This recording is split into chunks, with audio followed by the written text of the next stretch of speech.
Good morning. Here it's Colin from the B2B Club, and today I am joined by new B2B member Simon Smillie, who is a financial coach. Good morning, Simon. How are we? Good morning, Colin. I'm great. Thank you very much. Thanks for having me on. No problem at all. Great opportunity. So I really appreciate it. Been enjoying a couple of your Facebook lives that have been getting put out over the last week or so. Yeah, they've been fun. It's one of those things you have an absolute fear of being in front of the camera, and then it's, as you say, the wee record button goes live, and you just think, here we go. The fear the entire day beforehand, you're thinking, right, what am I going to talk about? How's it going to flow? And it just happens. But you're getting good interaction from what I can see. Yes, I'm keen to do more, and I think the problem is I overanalyze it and think, all right, I need to have this. Really, I should just switch the camera on. And I think that's the most successful people that do the lives. That's how they do it. Is switch the camera on, and if there's just tumbleweed, then just accept it. That one didn't work tonight, and we'll have another blast tomorrow. But you might still reach that one person. You just never know.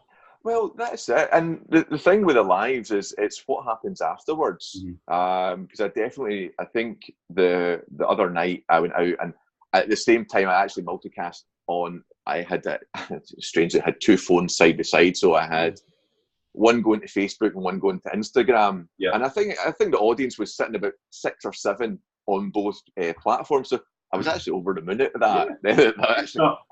And the thing is, people watch those 30 minutes. People watched the entire thing, which I was gobsmacked. Yeah, I was one of those people.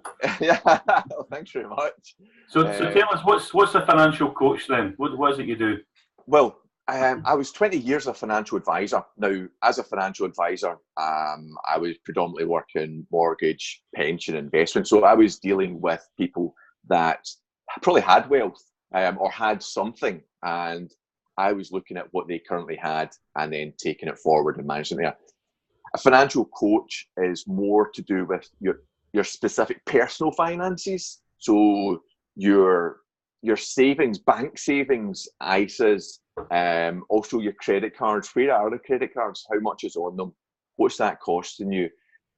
Can we get you off of credit cards? And I would say that's my personal goal, is to assist people to break the chain of being on credit and move back to cash. And I'd spent so many times sitting with clients, and they were at both sides of the spectrum. So they either had tons on credit cards and really didn't know how to get off of it. And when I was a mortgage broker, the most common thing with that was consolidation loans. So you'd either increase their mortgage, get rid of their credit cards, or take them out of consolidation loan and get rid of the credit cards. The problem with that is people don't learn. I wouldn't have learned anything. To be honest, I used that method personally. So all I realised was, well, I had some equity and I wiped it out. Yeah. But I still had the credit cards, and I still had that whole culture of I'll use credit cards. So as a financial coach, my goal is really to say to people, right, here's where you are. Let's, like going on a diet, let's trim that, clear off the credit cards. Now, clear off the credit cards structured, not this whole wipe it out in 6 years and destroy your credit forever. It's more, let's learn how to do this, proper budgets, proper planning. And that's probably, it's a 2-prong attack. It is budgets and planning. But then the big thing is following it up and actually going over the next so many months and ensuring that they're following the budget, they're implementing it, and they've got accountability. Because we all get to Friday and we've had a hard week, and you think, I'm going to smash dominoes. And now that doesn't help your diet either, but it doesn't help your bank balance. No. So maybe thinking, well, I've got to speak to Simon on Monday. And I don't want them to have that fear, I can't spend anything, I can't enjoy myself. But if they know, right, I've got to have a chat with Simon on Monday, and we're going to discuss how last week went. Did I save anything? Where are we with paying off the credit cards?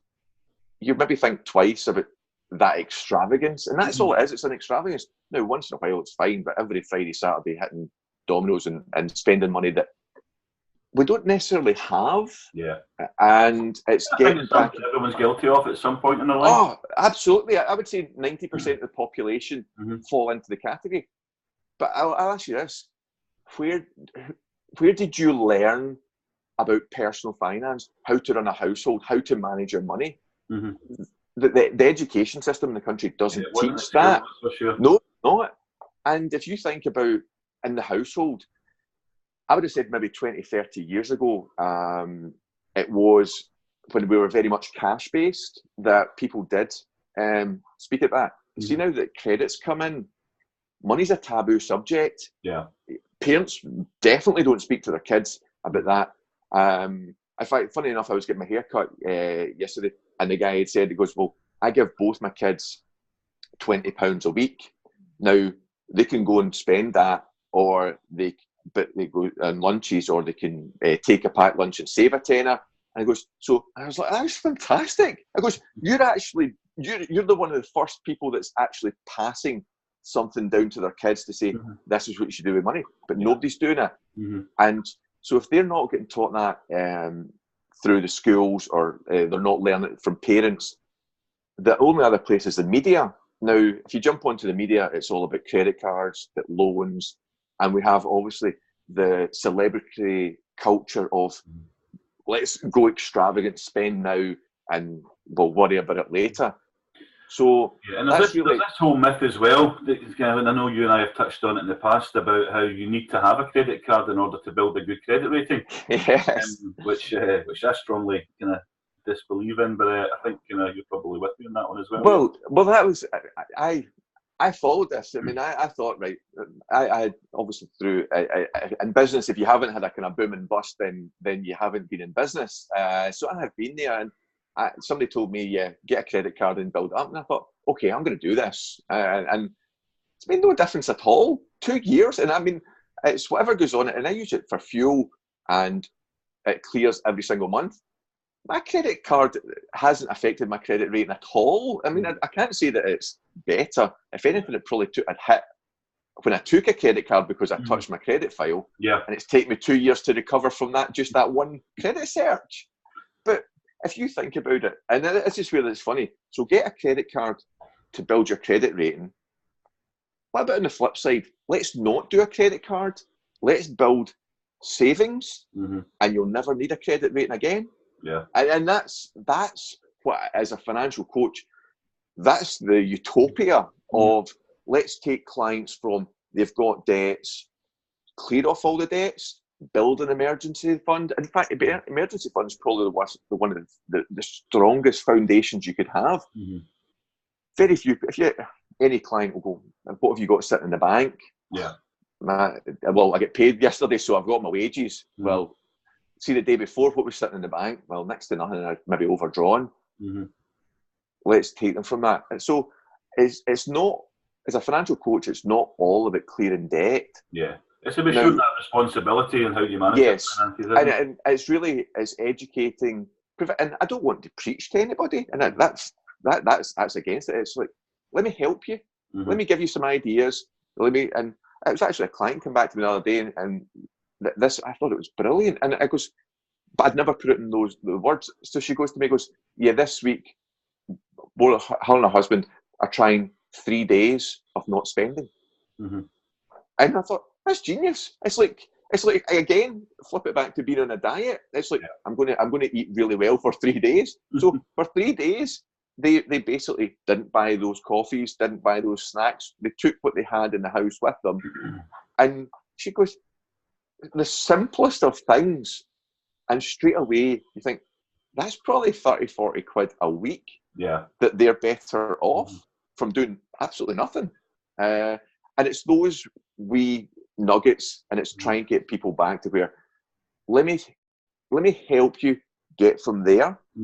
And even if it's, I mean, I spoke to a client on Thursday, and it was like, he goes, Simon, I don't have any debt. I goes, but I don't have savings. I goes, let me help you. So we're starting the budget. We're starting building an emergency fund. And the goal is to have 6 months of expenditure sitting in the bank. And that's really, that's probably the biggest goal, is to take people from negative Mm-hmm. into the positive, and then to build that safety net. Yeah. And that's what builds credit ratings, I guess, isn't it? well, hey, what credit rating do you require if you've got $6,000 sitting in the bank? Yeah. I don't need a credit rating. Apart from things like maybe a vehicle finance, a mortgage, and as long as you can show how responsible you are with your finances, then. Well, I think that's the thing as well. In the past, yeah, your credit rating had to be good, but now, if you have a loyalty, and it's coming back, you'll remember that people were very loyal to their banks, and that's when the high street bank was. I mean, it was huge. You would walk into the bank, and the bank staff would know you. Yeah. I think you'll being from Troon, you'll know that Royal Bank of Scotland. The staff knew everybody, and everybody had a Royal Bank of Scotland account or the Clydesdale just down the road, and those were the main banks. But we went through that whole where loyalty disappeared and people jumped from bank to bank again because of credit culture. Oh, I'll get a 0% here, I'll move here, I'll move here. But I genuinely believe now that the banking industry are looking for clients to be loyal, and if being loyal and you then need a mortgage and your credit rating, but if you go in and go, well, they're going to look at your file now, and they go, well, here's our savings. This is the credit rating is maybe not as low, but the reason it's not low is because they don't have anything.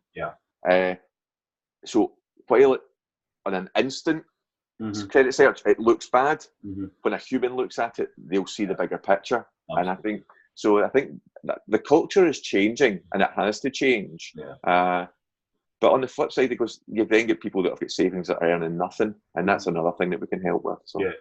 We'll keep that conversation for another day. Yes. But I mean, you would have seen the post I made actually earlier in the week about.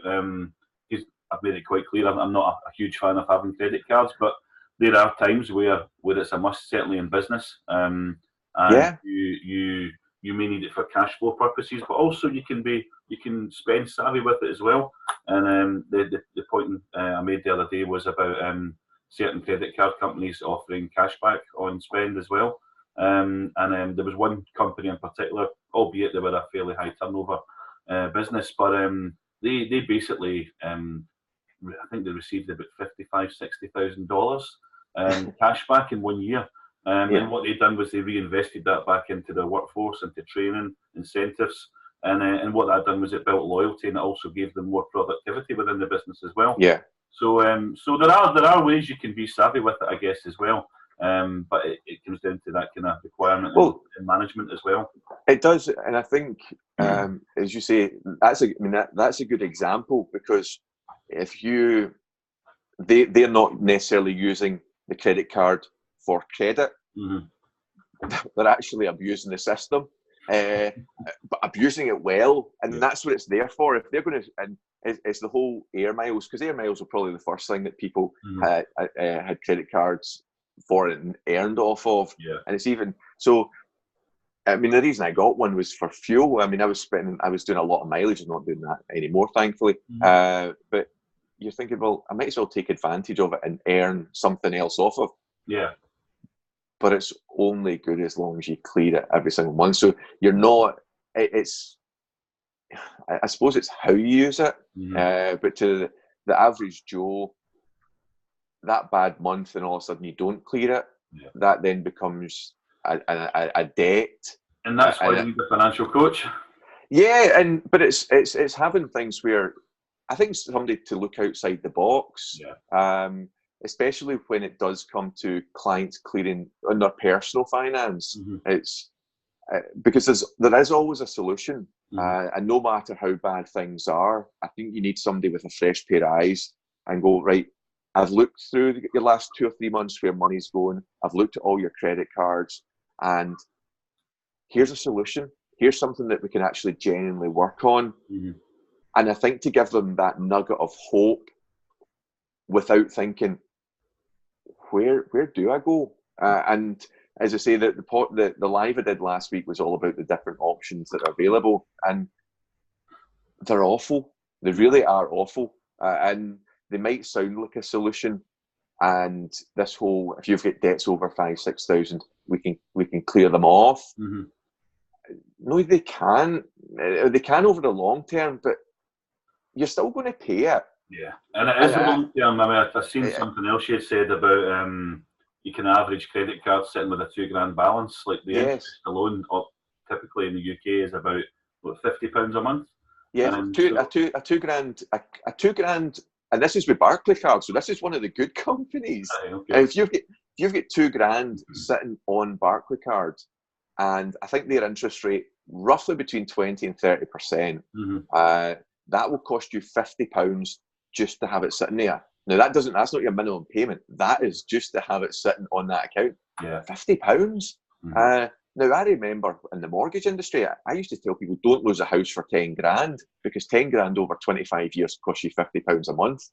My goodness, 2 grand on a credit card costs you £50 a month. Yeah. But through financial coaching, and I mean that's what I charge. I charge £50 a month to help people get from there. And just by looking at some of these bank accounts, you can save them hundreds.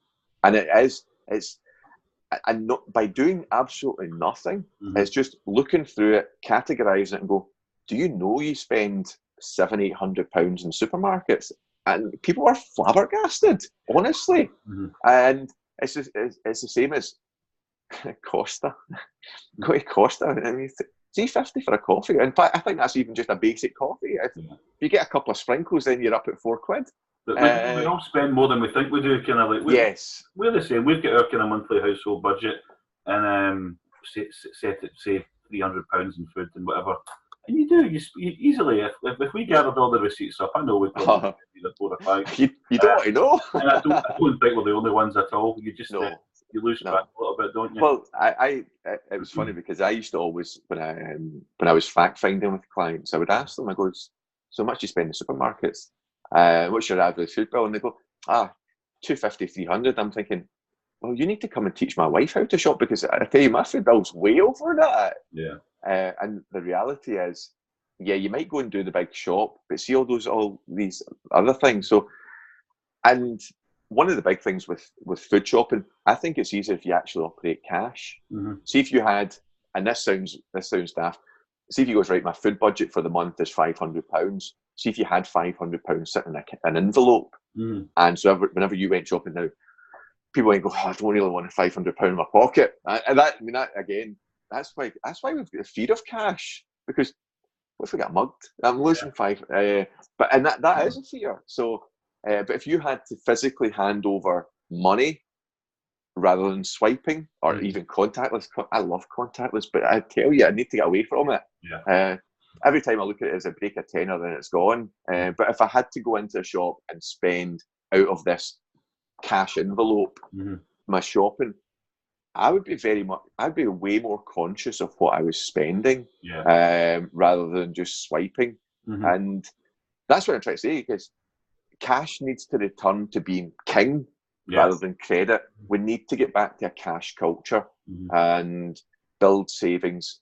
And that's, as you can tell, I'm a wee bit passionate about it. I genuinely am. I think everybody is struggling, and there's nothing to be ashamed about. I'm out there saying, do you know, I need a hand. There's no shame in that, and nobody is going to judge you or anything. It's just saying, I need a hand. Can we have a chat? And I had somebody the other day, and that's all it was. It's like, can we have a chat and see if they don't take up the offer of, see if I've helped somebody. And it's the same with diet and fitness. I do a wee bit of that, and people ask you questions. I'll help anybody. I really will. I'll give anybody 5 minutes, and if I can help them and actually do financial coaching with them, it feels great. And I often ask people, I goes, I know we haven't done anything yet. I goes, but even having a chat about it, do you feel better? And they go, I feel like a weight's been lifted. It will be, just to get it off your chest and kind of to know that you're not the only one out there as well. Yes. It affects a lot of people out there.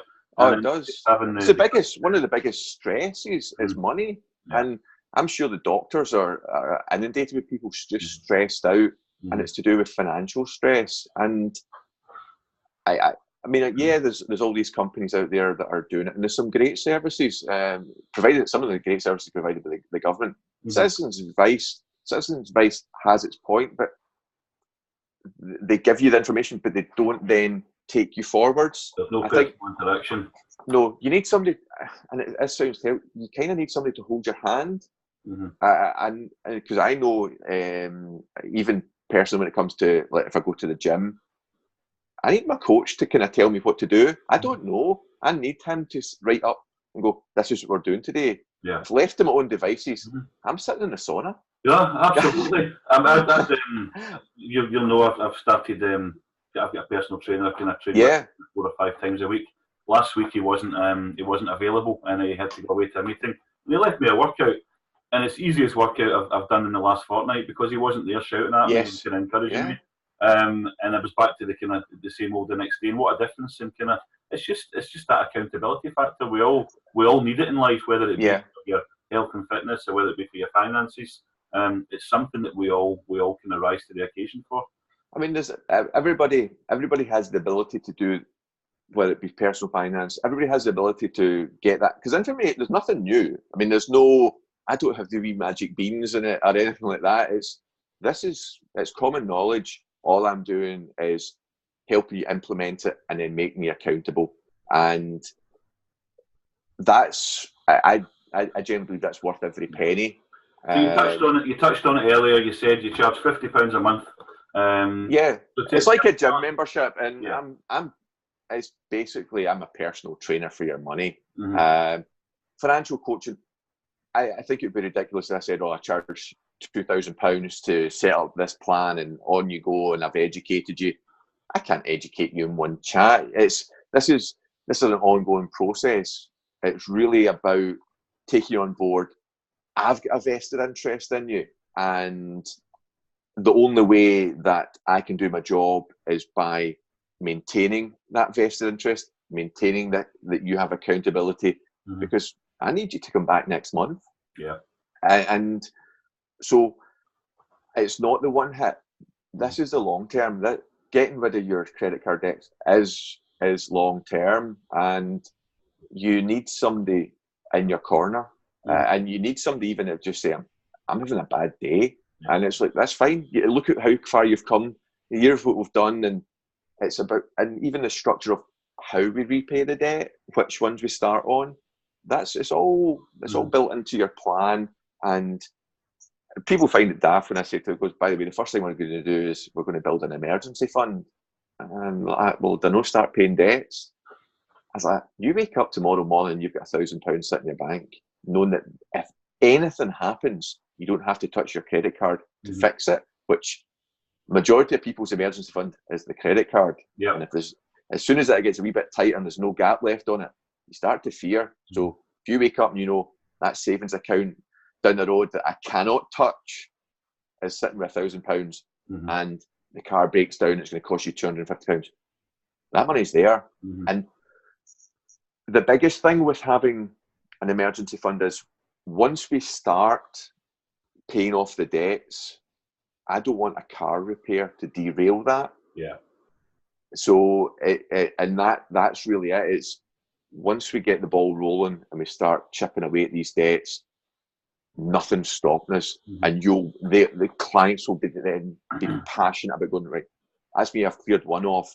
My debt's dropped from 13 to 12. Oh, man, and that's it. That's you can see progress, and that's what it's all about. It's seeing progress, and I think it's trying to get across, and that's the hard part, is trying to get across to clients that there is a solution. There is somebody that gives a crap about you and genuinely wants to help you. And really, that's it. And I think that's the purpose of this, isn't it? And really, it's to kind of say, do you know, I'm an all right guy. Just want to help people at the end of the day. That's it. And no, I've obviously we've been speaking for quite a while now, and I've got to kind of see the impact you're having with people as well. So no, I couldn't highly recommend you enough. Yeah, and, thank you very much. I appreciate that. What we'll do is, for anyone watching this video, we'll drop Simon's contact details below. So don't worry, you don't have to come through the B2B. It's completely private between you and Simon. Drop him an email and reach out to him, even if it's just for a chat. It's affordable. Happy to chat to anybody. And do you know, sometimes That's all it takes. See if it's just to kind of reassure people that they're not alone and it's maybe not as bad as they think it is. I think that sometimes is because they think the world is ending, and it's not. There is a solution. There's always a solution. So we can help. That's been a really good chat. No, thank you very much. For anyone watching, Simon and I need to move on to our second jobs now, which is delivering around Scotland. We're both dressed for the occasion today, so yes, we'll bash on with that. But no, we'll drop Simon's details below, and please, anyone, and especially at this time of year, we're all guilty of loading up the credit cards. Have a chat with Simon, see what you can do to help, and act now. Don't wait till January. There's a lot of. I mean, I think that's a very valid point. Of course, I'm not going to ruin your Christmas. Of course, let's get some plans in place so that on the 1st of January we get the ball rolling. We really do. Get the groundwork done now while everybody's quiet. Yeah, sounds good, mate. Listen, thanks so much for the chat this afternoon. No, the last one we're on here. But as I said, I'll drop his details below, and please reach out to Simon if you can. Thanks for everyone for watching. Simon, thanks for joining me this morning. Colin, thanks for having me. Really appreciate it. We'll catch up soon. All right, thank you very much. Okay, cheers. Thank you. Cheers. Cheers. Bye.